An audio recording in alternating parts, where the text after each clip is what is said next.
حدیث نمبر 1688۔ حضرت ابن عباس رضی اللہ تعالیٰ عنہ فرماتے ہیں، نبی اکرم صلی اللہ علیہ وسلم کی زوجہ اور اپنی خالہ حضرت میمونہ رضی اللہ تعالیٰ عنہا کے ہاں سو گیا۔ اس رات نبی اکرم صلی اللہ علیہ وسلم بھی ان کے پاس تھے۔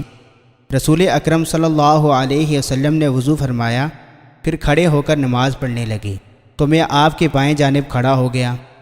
آپ نے مجھے پکڑ کر دائیں جانب کر دیا۔ اس رات آپ نے 13 رکعتیں پڑھی، پھر آپ آرام فرما ہو گئے حتیٰ کہ خراٹے لینے لگے، اور آپ جب بھی آرام فرماتے تو خراٹے لیتے۔ پھر مؤذن آپ کے پاس آیا تو آپ مسجد میں تشریف لے گئے اور نماز پڑھائی۔